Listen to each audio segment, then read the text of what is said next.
Hello and welcome to the latest edition of Lunchtime Learning. I'm delighted to be joined today by Kelly Boot. Kelly is the branch manager of Linley and Simpson in Sheffield. Kelly, welcome. Hi, thanks for having me. Good to be on.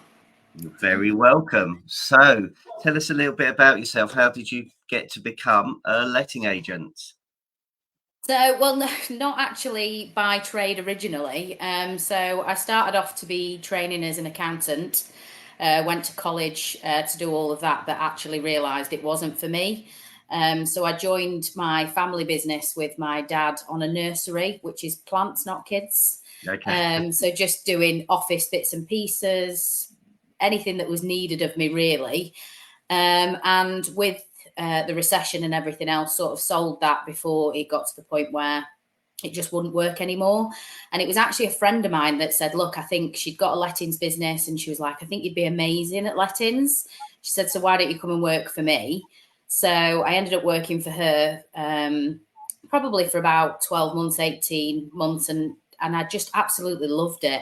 And then I just progressed from there, getting different parts of the business, so doing valuing, checkout reports, inspections, and that was 19 years ago. So I'm feeling rather old now. Okay. But even now, I still absolutely love it. It's just no day is the same, and you can never get bored. Okay. So, where's this passion come from then?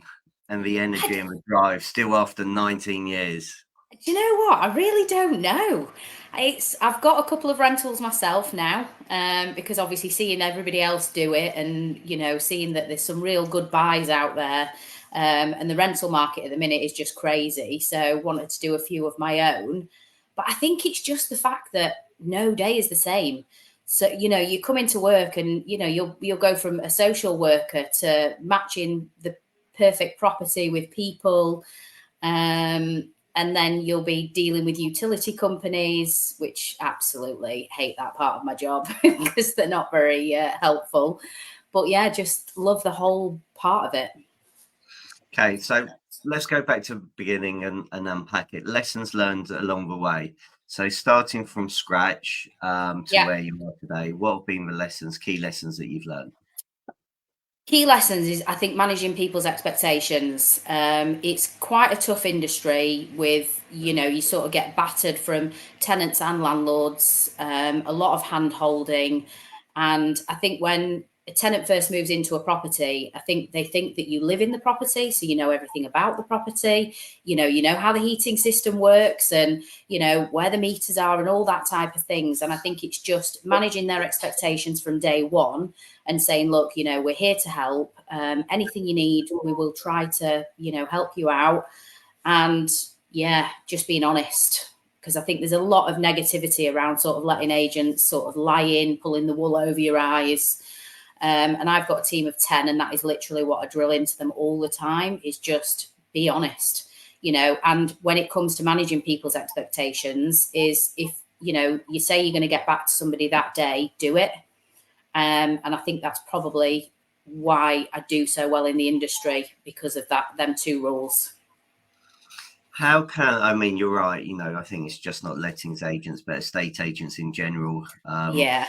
don't have a great name. And this is what I find really hard to struggle with. Agents are entrusted either to sell people's biggest tax-free assets or to maximize landlords' investments.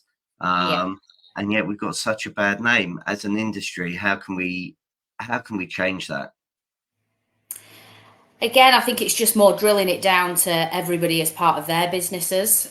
So whether it be with Linley and Simpson or somebody else, is just be honest. Because I know a lot of the biggest sort of bad names for letting agents is with tenants and deposits and not wanting to return them and keeping their money. It's really not the case. Since the government introduced the new deposit schemes, which obviously wasn't that long ago, it takes that ownership away, because there is a set protocol and there is set rules that we have to follow. For me and for most letting agents, when a tenant moves out of a property, if we can walk in and it's clean and tidy and everything's perfect, that is exactly what we want, because it's easier for us. We can turn the property around quicker. We don't want to have to organise contractors to organise things. We don't want to have to tell you that we're taking money away. And I would say that's probably the biggest challenge for letting agents rather than sort of estate agents, obviously. But it's just really frustrating. So one of the things that I'm learning more and more is actually I don't think the consumer actually understands what estate agents and letting agents do. You Yeah. know, and I think it's a firm thing about educating tenants about what they need to do. So how to stop condensation, how to learn to top up a boiler pressure and stuff like that, to give them all these life skills. So, what are you doing to educate the landlord, the tenant, in order to, make, I suppose, make your job easier, but also, Yeah. give the property back to the landlords as how it should be? Yeah, so from a landlord's point of view is when from day one them coming on to us, we explain the rules of like wear and tear. Because a lot of people that I found over the 19 years, they will, especially accidental landlords. So when I say accidental landlords, it means that their circumstances have changed and they've had to move, but they haven't got the equity in the house to be able to sell it. So they need to rent the property out. Now, somebody owning their own property and living in it is going to look after it much more than, say, a tenant is. And I'm not saying that's all tenants at all. It's just that they forget. So they leave the property and then 10 years later come back and go, well, there's scuffs on the walls and the carpets need replacing. And it's all about having that conversation. Well, if you lived here for 10 years, would you expect to have replaced the carpets by now? Would you, the wear and tear is going to be there regardless. So telling them from day one on and managing that expectation is first and foremost. And then with the tenants now, we've had to put so many things together for when they move in. So we've got QR codes to set up the gas and electric accounts. And we explain to them that, we will sort out emergency items, but anything that's, if the door handle's loose or if they wanted a property repainting, we'd have to wait for the landlord to come back to us, because a lot of the times they think that we can just issue and authorise things and they forget that it's not our money and it's not our property and we are playing middleman. I've also got my team that do repairs. They're all trained up on how to do boiler pressures and talk people over boiler issues over the phone, because that was a real big one. So we use a company who was kind enough to let us come round to their factory and look at all of the different boilers that there are and be shown how to do, minor repairs, just so that we can send links and things over to tenants. So when they move in, we can give them that full, as much information as we possibly can before we have to instruct a contractor. Okay, Because sometimes they can be charged, like if it's user error, a contractor goes out and it's a call out charge, the tenants they're gonna get charged for that. and actually that's just a simple thing, set up a YouTube channel, set up some links, send them to them, and then they can do it by themselves, and if they can't, they're contacting you. Yeah, absolutely. I mean, condensation and damp is probably the biggest thing at the moment, and the councils obviously are quite fierce with it and on the ball.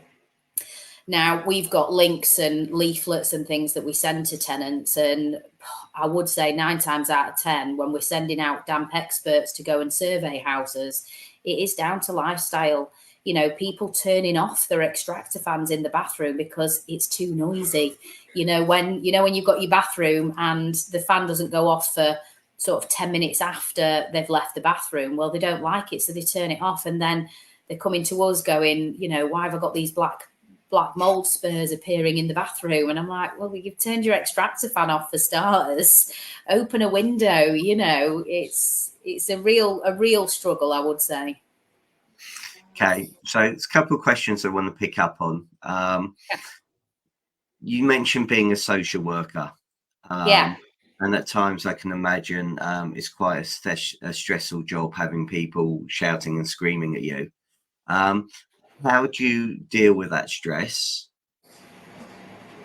So me personally, I've got 2 dogs. So every single night I make a point of turning my laptop off and going for no phones, no music, no AirPods in. And I literally just walk for an hour, and that is a great stress relief for me personally, running a branch. For my team, I try to make it fun. So on a Friday, we'll have a quiz and a bit of fizz. or we'll have, Thirsty Thursdays. Like when it's Easter, I'll do an Easter hunt. Christmas advent calendars, Halloween carving pumpkins, and just bits and pieces like that, just to make sure that the camaraderie and the banter and everything's still quite flowing in the office, because sometimes it can get quite stressful. And I generally, if there's a big problem, I'm quite a proactive manager, so I would take that off my team. I wouldn't expect them to sort of deal with that more than anything else. Okay, so coming back, managing a team.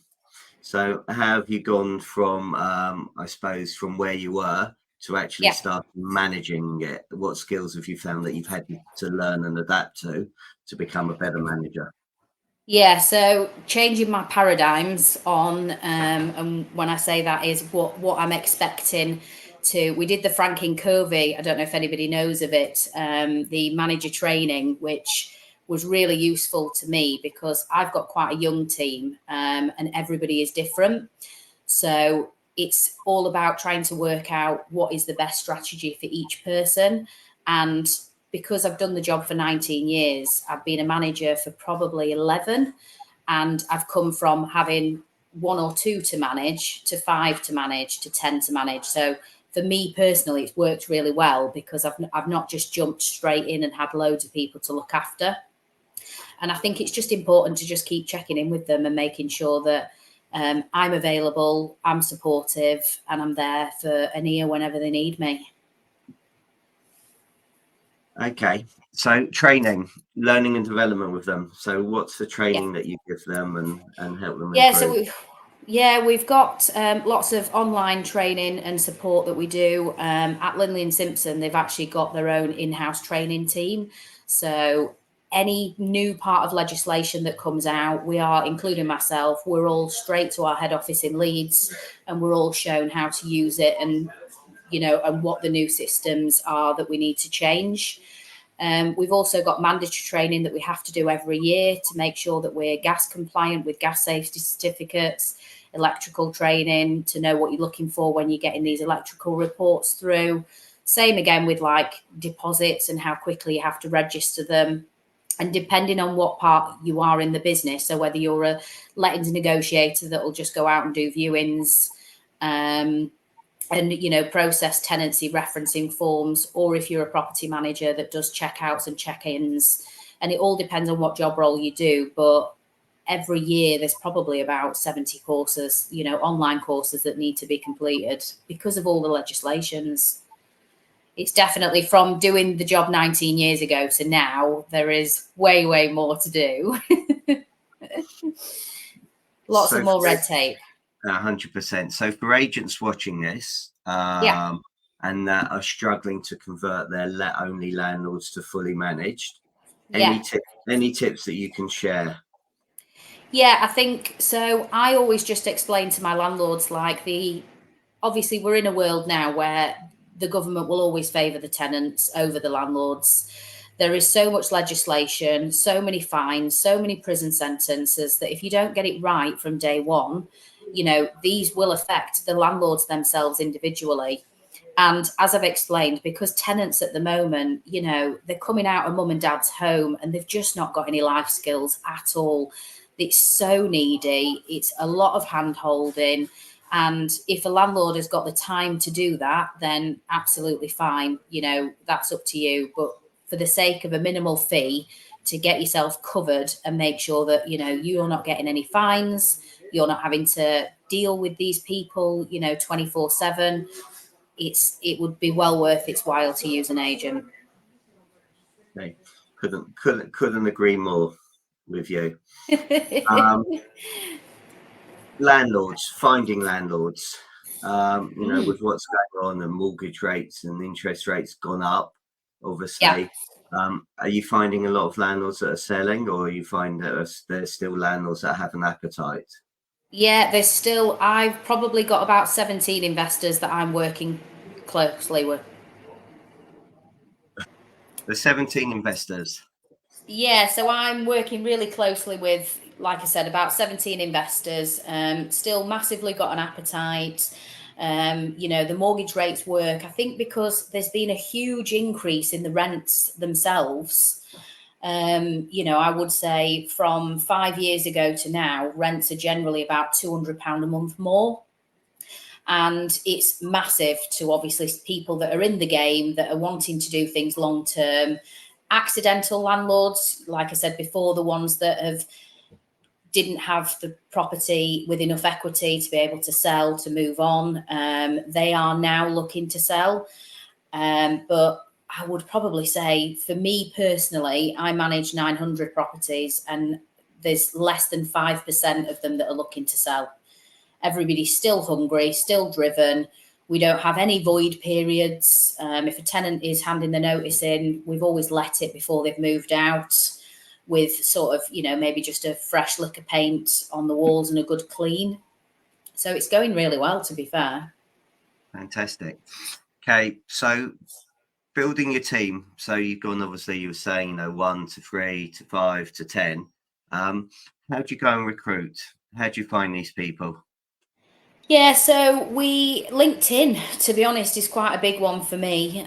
When I put, if I am looking for somebody, but also word of mouth, because like I said, because I've done the job for a long time, I've obviously got quite a few good connections from different businesses that I've been in, and because I try to make things fun, I've been told I'm an okay manager. So, so people generally want to come. I'm actually recruiting at the moment, and I've had probably about 11 or 12 applications and CVs, and doing interviews and everything next week. So it's not like there isn't people out there looking. What do you think makes an exceptional person in lettings then? Passion, integrity, honesty. They're my three biggest things. I also think with team members as well, the apprenticeships that we've got coming through the door at the moment, there's a lot of young people looking to get into the industry. And I've had a couple myself recently, and they're absolutely thriving, and really wanting to get into the property world. Okay, so how do you find these apprentices? Apprentices, yeah. So the apprenticeship fairs, so there's a couple that go on in Leeds and Sheffield a couple of times a year. We've always gone with sort of stands, and we actually take some of the apprentices with us that we've got to explain to these younger people what they're getting into, and the drive. Last year I took on a young lad who was 17, just about to turn 18, and he's absolutely thriving and smashing it, really. The clients love him.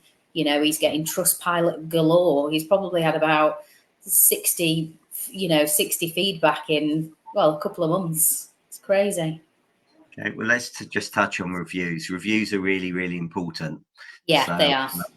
how does one go about to increase their reviews? I think it's just communication. Mostly you'll get your reviews from sort of new landlords that come on the market, and then when you find a tenant for them quite quickly, and obviously update them throughout the process before they move into the property. That's majority of when landlords will give you a review. And tenants, it's when they've viewed the property, they've been accepted, and they've moved into, what they deem as their perfect home, whether it be, they're starting out as a new family, new couple, or if they've separated and they just need some space on their own. And generally people will thank you for that. Throughout the tenancy, you don't really, tenants will obviously ask you for a million things that you don't need to do, but you're doing it for them because it's part of the customer service journey. But they won't leave you a review for it or send any thanks. And at the end of the tenancies, if you return in a full deposit because the property is absolutely fine, people will generally leave sort of a good review, that because they're getting the money back at the end of the day. So I think with reviews, it's when it works for them. So they don't see what goes on behind the scenes and how much we have to do to get it to that process, but that's fine. Negative reviews are generally coming from tenants when you've had to deduct from the deposit. They'll just leave you a negative review, regardless of the fact that you've negotiated, you've updated them, you've been honest with them, you've got a photograph of, a a clean floor, and then you've got a photograph of a floor with an iron mark in, and they don't understand why they have to pay for that. So yeah, it's quite challenging. Okay, you just made a really interesting point there, about being behind the scenes. Yeah. I'm a firm believer that landlords most probably don't understand the exceptional work that letting agents do, and how much you actually do, and how actually you're most probably worth more. That's in my humble opinion. Ah, So nice. how how does one educate exactly what you do? I mean, do you do a day in the life of a letting agent, a day in the life of a property manager, so they actually understand, the amazing work you do? Yeah. No, to be honest, we don't. And I think we really should. So, with obviously talking about like behind the scenes, we would, going back to the whole boiler situation. So, a tenant moves into the property and they're like, you need to show me how the boiler works. Well, we've never lived there, but we're adults, we know how a boiler works. So, we would talk them through that. And then maybe a day or two later they'd ring up and they'd be like, well, how do I set my heating up so it comes on at different times of the day and I don't want it on all the time? So we talk them through all of that. And the tenant might come into the office because they need paperwork filling out for either a universal credit claim, or their child's going to school and they need to prove where they live and things like that. All of this stuff isn't actually then told to the landlord. We only really get in touch with the landlord when we've done a property visit, or there is a major repair that we obviously need to instruct and communicate that with. So I do think that they forget that. Now, I've had a couple of clients recently that have said, because obviously everybody's trying to save money, they wanted us to collect the rent, but they wanted to be involved in the maintenance and doing all the rest to obviously save on the management fee, which is absolutely fine. And we've started that process off. And within 5 or 6 months, they've come to me and said, can we do the fully managed service? Because I'm done. I'm so sick and tired of the tenant ringing me every 2 minutes over small things. I haven't got the time. I haven't got the patience. I don't know how you guys do it. And we've gone up a package because they just don't want to do it. And it's difficult with us when we do. I would prefer not to do a let only. So let only for us, for anyone that doesn't know, is we will market the property, we'll advertise it, do all the viewings, do all of the move-in process. But as soon as we release the keys to the tenant, everything gets handed over to the landlords. So the landlords will have the tenant's contact details and the tenants will have the landlord's contact details. Now, I don't like doing this because in that tenant's mind, I am their letting agent. I'm the one that's found them the house. We've sorted it all out. So as soon as that landlord doesn't respond or isn't proactive or doesn't do a property visit or goes round to the property without giving 24 hours notice, they're instantly on my door because they're like, the landlord won't do a repair. The landlord came in without, letting me know. This is all your fault. And that for me is not good, because it does look like it's our fault, but actually we have nothing to do with it. And as much as you do the viewings and you say to the tenants, we do not manage this property, we have nothing to do with it, so you'll be applying and you'll be getting the tenants' details when we release the keys. They do exactly the same. We tell them then, but it still comes back on us, which is really frustrating to us. Okay, so then I'll ask you a couple of final questions. Yeah. So how do you try and suggest to the landlord that actually, what, let only shouldn't be the way forward, fully managed should be the way forward? Yeah. Again, you just mentioned, to some people, cash flow fees are an issue. So, Yeah. how would you overcome that objection that I don't want to be fully managed? Yeah, so basically, I'd explain again all the legislation and all the fines that can happen. I would probably just give a rough indication and feedback of what we've been having and how tenants are more needy these days. They're expecting everything just on a plate. It's just the world that we live in now. But my biggest thing for converting sort of let only landlords to fully managed is the fact that, well, you came to me and wanted £600 a month for the rent. I've told you I'm going to get you £725. So even with my fees, you're still going to get over £650, which is more than what you thought. That's my mic drop moment. Brilliant. Thank you. One final question. Yeah. Okay. So if I could tell you one thing, what would it be? So what one bit of advice would you give to people that are watching this, maybe thinking of just starting in lettings, that something you've been given in life that's stayed with you that will help people? So I think probably my biggest thing would be do it. If you were thinking about getting into lettings, I would absolutely do it. Like I said, 19 years in, still really passionate. But I think if you aren't meticulous, aren't honest, and aren't going to manage people's expectations, then don't do it. This is not for you, basically.